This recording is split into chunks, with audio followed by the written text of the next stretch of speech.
If you don't know me, I'm Dave. I'm a minor pastor around here. I was planning on ending on time. I didn't know we were going to give Joe a microphone today, so I apologize. Yeah, I know.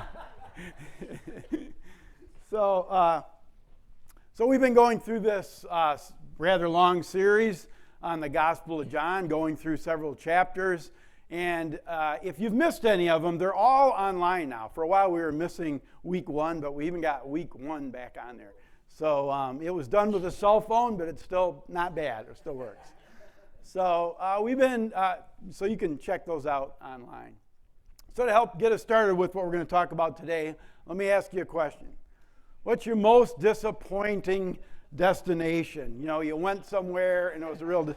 Just shout them out. You got one? Legoland. Anyone else? Key West. Okay. Anyone else? I thought somebody might say today. I went to Crossroads hoping Joe would be talking. Well, I got a few of them. What's that? We were coming up with ours. What's the Call of the Wild up north where they got the stuffed cougar? What's it called? Oh, Call of the Wild. Yeah. Yes. Okay. Ridiculous. It's ridiculous. So speaking of up north, I got a few of them. One of mine is Lake of the Clouds. Now, I know. But hear this story. I know. When you're a minor pastor, man, anything can happen. You get booed. So, I know. So anyway, I'd always seen these beautiful pictures, Lake of the Clouds, or you get the one where it's real smooth and you see the reflection of the clouds. It's like, that's so awesome. So one time, me and Linda, we make the trip there, and we get there, and I don't know if it was the time of year or what, but a lot of the lake looked a lot like that. Now, that isn't the actual lake, but I couldn't find it, so that's what it looked like in one spot, and I'm like, this is it? This is like a frog pond. Like, I've seen this a million times. I came all this way for this, so it was a little disappointing. And then I went to one of the most well-known beaches in the world, Waikiki Beach, and I'm like, and that even makes it look bigger than it is. And I'm just like, this is it? Like, I've been to better beaches, on the coast of the Great Lakes. Oscoda. And then, and then, Vine Street in Hollywood, where they got the stars on there. That was like, oh, this is Hollywood, this is it. So that was a little disappointing. So obviously, I had expectations, right?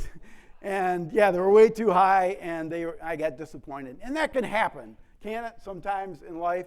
And we're going to look at that in a little bit as we look at today, John chapter 9, where Jesus says he's the light of the world, okay?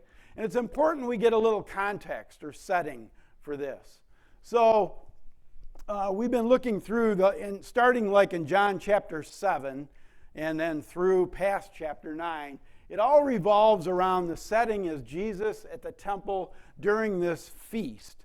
It was a pilgrimage feast that the Jewish people would come from all over, and they go to Jerusalem to celebrate this feast called the Feast of Tabernacles. And in the Feast of Tabernacles, there was several ceremonies. And so a couple of them were really important. There was the water ceremony, and that symbolized God's, not just his rain, that would come down for the crops, for provision, but also his provision for salvation. The waters of salvation, they would call it. And then there was the light ceremony. So the water ceremony, the priests would go down to the pool of Siloam, and they would get some jugs of water, and they would go up with big fanfare up to the Temple Mount. There'd be horns blowing, people juggling, there'd be singing, there'd be all this fanfare, and then they would pour the water out on the altar. It was just this big, huge thing. And in the midst of that, right, we read this in John 7. It says, on the last and greatest day of the feast, Jesus stood and said in a loud voice, if anyone's thirsty, let him come and drink.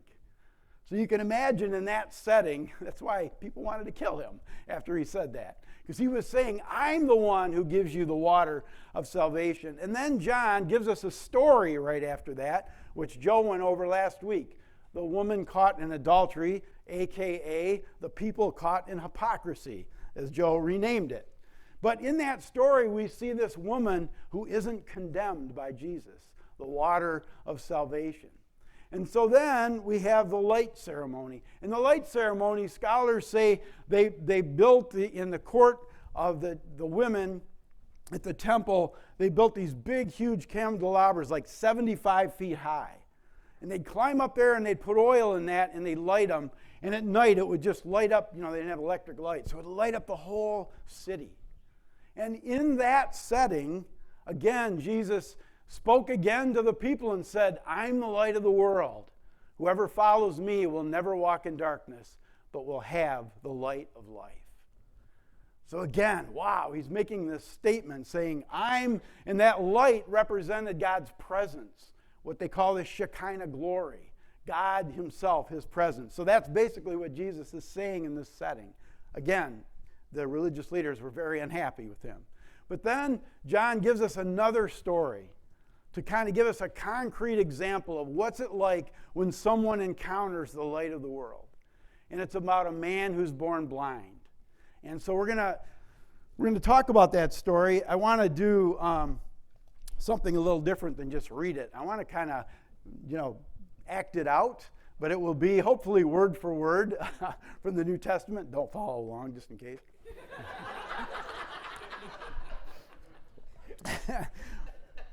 And one thing to think about when we do this is sometimes you'll hear in the story, this fellow mentioned. They're mostly talking about Jesus, not to be confused with the blind man, because he's talked about too, but just so it doesn't throw you off. So John chapter 9, verses 1 through 41. As Jesus walked along, he saw a man that was blind from birth. His disciples asked him, Rabbi, who sinned, this man or his parents, that he was born blind? Neither this man nor his parents sinned. No, this happened so that the work of God could be displayed in his life. While it is day, we must do the work of him who sent me. Night is coming when no one will be able to work. But while I'm in the world, I'm the light of the world. And after he said this, he spit on the ground, and he made some mud with his saliva. He put the mud on the man's eyes. Go, he said, wash in the pool of Siloam. And the man went, and he washed, and he came home seeing. Now his neighbors and others who had recognized him begging said, Isn't this the same man we saw that would sit and beg? Others said, No, he just looks like him. But the man said, No, it is me. Well, how was it your eyes were open? They demanded. Well, the man said, Jesus put mud on my eyes, and then he told me to go to Siloam and wash, and I washed, and I could see. Where is this man? They asked. The man said, I don't know. So they brought to the Pharisees this man who had been born blind. Now the day that Jesus made the mud and opened his eyes was a Sabbath. So the Pharisees, they wanted to know how this man received his sight. Well, he put mud on my eyes, the man said, and I washed, and I could see. Now the Pharisees, some of them said, This man is not from God, for he breaks the Sabbath. But others asked, Yeah, but how can a sinner do such miraculous signs? So they were divided. Finally, they turned to the man again. Well, what do you say about him? I mean, it was your eyes he opened. The man replied, He's a prophet. Now, the Pharisees really didn't believe that the man was blind and had received his sight until they called for his parents. Is this your son? They asked. Is this the one you say was born blind? How was it he received his sight? Well, we know this is our son, they said. Well, and we know he was born blind. But how he can see now and who opened his eyes, we don't know. Well, why didn't you ask him? I mean, he's of age. He can answer for himself. Now, the reason his parents said this is because they were afraid of the Jews. For the Jews had already decided that anyone who acknowledged Jesus was Messiah would be put out of the synagogue. That is why his parents said, He's of age, ask him. So they summoned the man a second time. Give glory to God, they said, because you know this man's a sinner. The man answered, well, whether he's a sinner or not, I don't know. But one thing I know, that I was blind and now I see.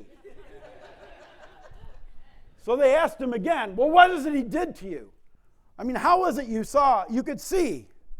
The man answered, I've told you already, and you did not listen. Why do you want to hear it again? Do you want to become this man's disciple too? And they hurled insults at him. You're this fellow's disciple. We're disciples of Moses. We know that God spoke to Moses, but as for this man, we don't even know where he comes from. And the man said, now that's remarkable. You don't know where he comes from, yet he opened my eyes. See, we know that God doesn't listen to sinners, but he listens to the godly man. No one's ever opened the eyes of a man born blind. If he wasn't from God, he could do nothing. At this, they said, you were steeped in sin at birth. How dare you lecture us? And they threw him out. And Jesus heard he had been thrown out. And when he found him, he said, do you believe in the Son of Man?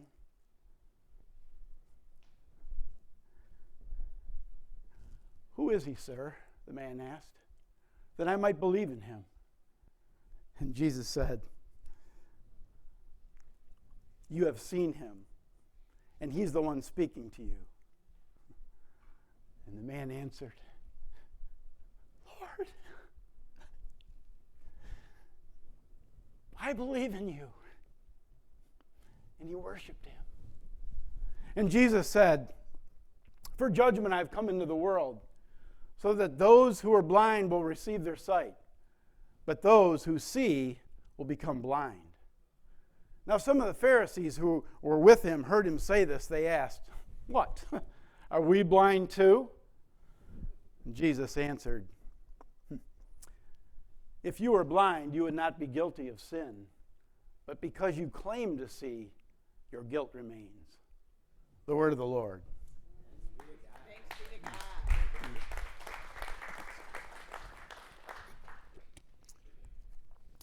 So as you know, I thought about the blind man, and I thought, I wonder if he ever had times, as he sat there begging all those years, wondering like, what would it be like if I could see?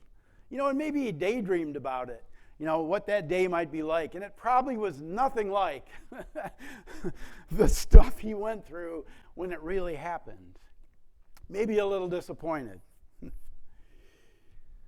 But there was consequences. And that's what we want to look at today. There's consequences of spiritual light and sight. And for John, life, light, sight, they all go together. They're synonymous. And it changes how I ... We're going to look at three things it changes when we get this illumination.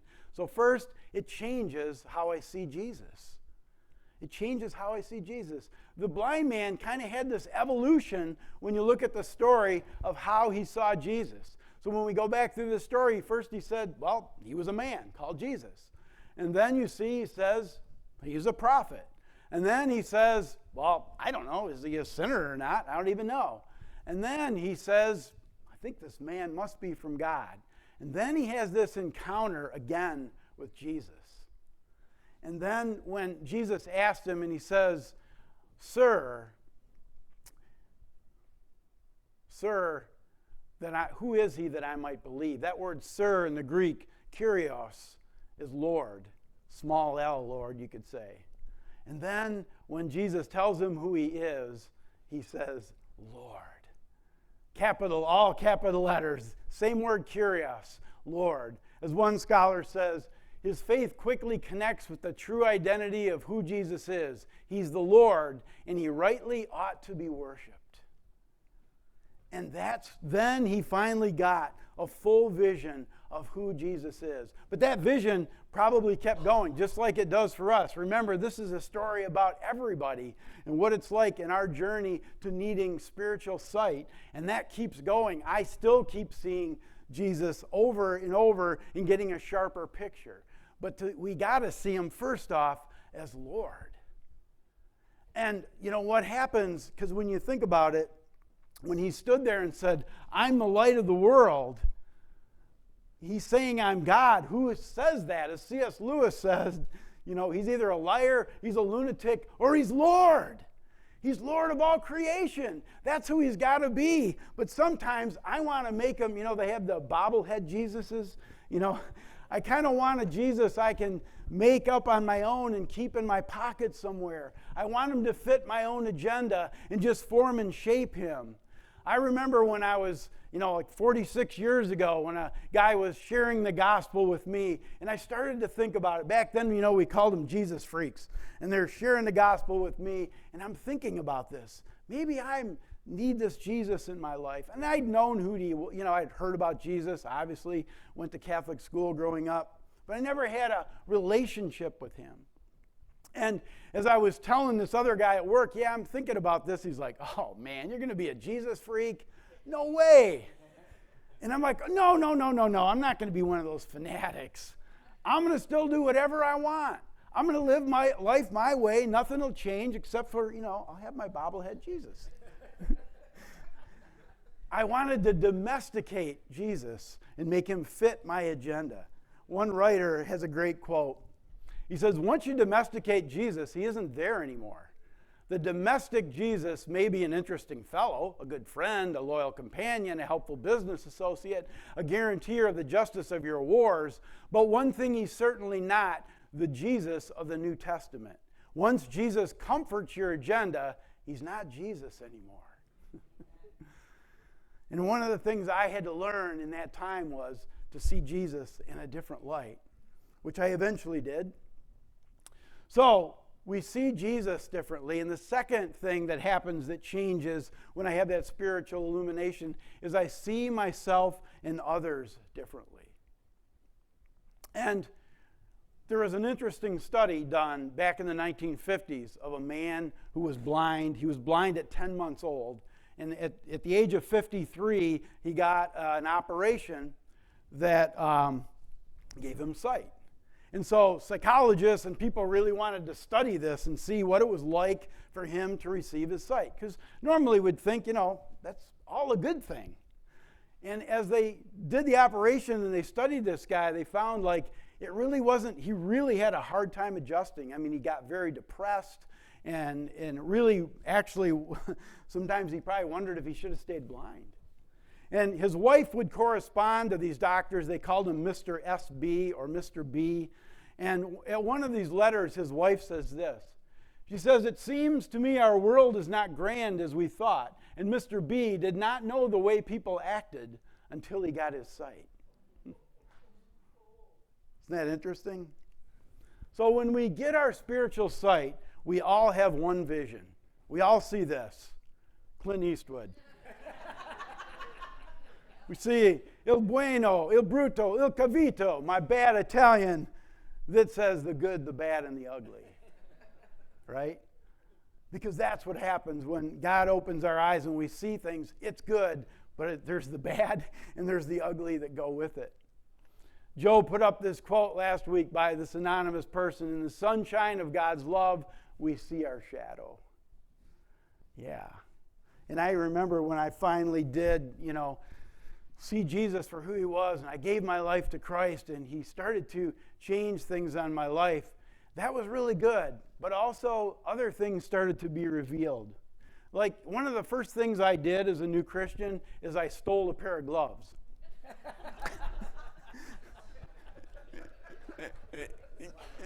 And why not? Because really, you know, I used to steal a lot of stuff back then. And I was at the store and I got aggravated. I was waiting in line. I'm like, well, forget it. They're not going to wait on me. I just pocketed them. But what was different, because that was bad and ugly, right? But where the good came in is something happened. I'm like, wow, I feel really bad about those gloves. I used to never feel bad. Like I'd brag, like, yeah, I got this coat, I got this. And I'm like, wow, I think I even actually went back to the store and bought the gloves or something. But I felt so bad. It was like something, God was starting to shine a light in my soul and going, well, there's some stuff in there that's not too good looking. And part of it was too my hardened heart. I remember hearing this phrase, as a new Christian about having a hardened heart, and that resonated with me because I had such a hard heart. I didn't want to be vulnerable. I wanted to keep the world and any pain out. So I had this hard, calloused heart. I could do a lot of mean things to people and it didn't seem to bother me. And I'd pray, God, melt my heart, change me, because I saw the ugliness of that. But the good that comes in from that light is that I would have never seen that before. And he could start to change and melt that heart. So within about a week or two, I was all better. I'm good now and perfect. And so that's how it works. Doesn't that work in your life that way? Yeah. No, it's an ongoing process, and I'm still seeing the ugly and the bad, but the good thing is man, God can work, and he shines that in our life so he can change us. And so we see ourselves different. We see others and myself different because of that. And that leads us to the third thing we see different is my identity. We see a different identity. We're going to interrupt one of Paul's prayers in the book of Colossians in the middle of it. He says, giving thanks to the Father who has qualified you to share in the inheritance of the saints in the kingdom of light. For he has rescued us from the dominion of darkness and brought us into the kingdom of the Son he loves, in whom we have redemption, the forgiveness of sins. And that word we have in the Greek is this ongoing thing. We keep on having redemption. It keeps going. So what happens when he's saying now, it's not just we get light, we enter into this kingdom of light. So that changes our status. We become children now in this kingdom. And who are we? We're the children of the corn. No. I don't think that's right. No. I get the wrong slide. No, we're not the children of the corn. Jesus said in John, the light is with you for a little while longer. Walk while you have the light, so that the darkness may not overtake you. If you walk in the darkness, you do not know where you're going. While you have the light, believe in the light, so that you may become children of light. After Jesus had said this, he departed and hid from them. We become children of light. Paul says to the Thessalonians, for you all are all children of light and children of the day. We are not of the night or of the darkness. So when we think about that, that means I have an identity. Whoever is illuminated by God and enters that, we have a new identity. We are now children of light. And that means we have a purpose. A lot of times people say, I don't know, what's my purpose in life? I never got the degree I wanted. I'm not at the financial status I'm supposed to be. I'm not this. And what's my life for? God didn't give me any big talents like he gave other people. What's it for? I don't have any purpose. But see, if we can shine a light on our new identity, we all have a purpose. And it's a simple one. It's right there. We love God, we love people, we live the good news. And we can do that anywhere we're at, any job we're at, any place we're at. We can live out that identity. Instead of the identity I think the world's telling me I got to live out, some crazy thing that I'll never meet, I got to get some title or do something like that. There's a great story I want to end with. Maybe you've heard this man's name. His name is Father Solanus Casey.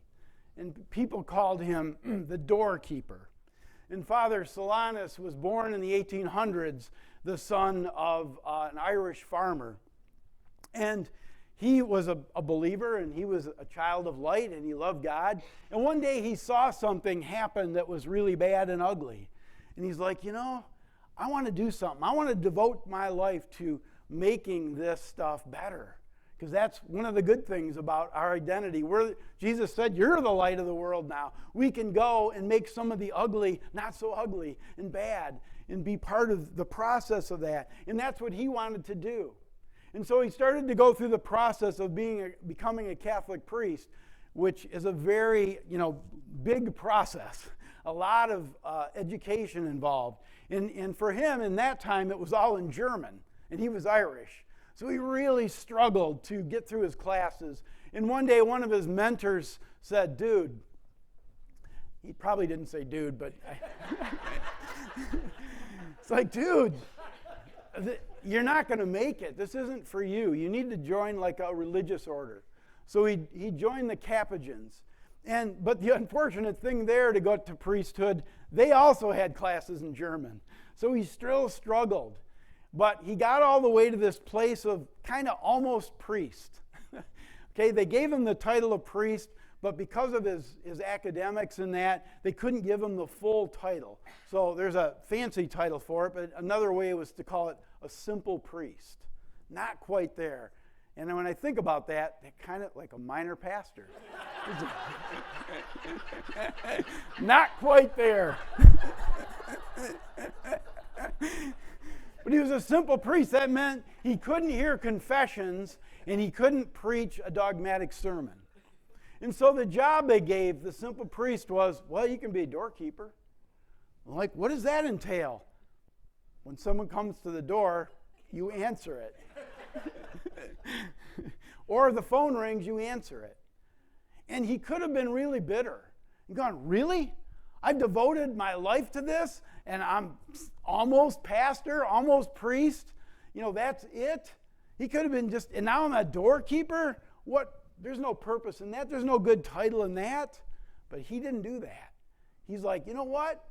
I'm a child of the light. I have a purpose. I can love God and love people and live the good news as a doorkeeper. So he just started doing that. People would come and knock at the door. They would talk about their things they needed. He would write them down. He would pray for them. And pretty soon there was a little bit of a line waiting outside the door. And it got longer. And people say when he was in New York, it would go all the way down the block, people waiting to get into the doorkeeper. And when he moved to Detroit, during the Depression, he started this little soup kitchen. Yeah, I can love God giving people soup, like maybe a ministry at Crossroads, right? And I can do that as a doorkeeper, and he did. And that Capuchin soup kitchen's still going today. And then he was a doorkeeper there in Detroit. And again, people would line up. When he died in 1957, they say maybe 10,000 people came to his funeral. In 2017, when he started to go through the process of sainthood and his what do they call that? The beatification. Thank you. Beatification. No, that sounds right. I couldn't pull it up. Beatification at Ford Field, because there was probably 70,000 people there for that. Just because, hey, I can be a doorkeeper. I can do that. That's such an inspiring story, I think, for me to think about. Because sometimes I get hung up on the titles or whatever and that. It doesn't matter. We can live into that identity wherever we're at. So as we think about our call to faith today, what areas of my life we'll ask ourselves, and I'm asking myself, do I need spiritual illumination? Do I need to see Jesus for who he is? Do I need to see those things in myself that God can make better? Do I need to live into my identity better?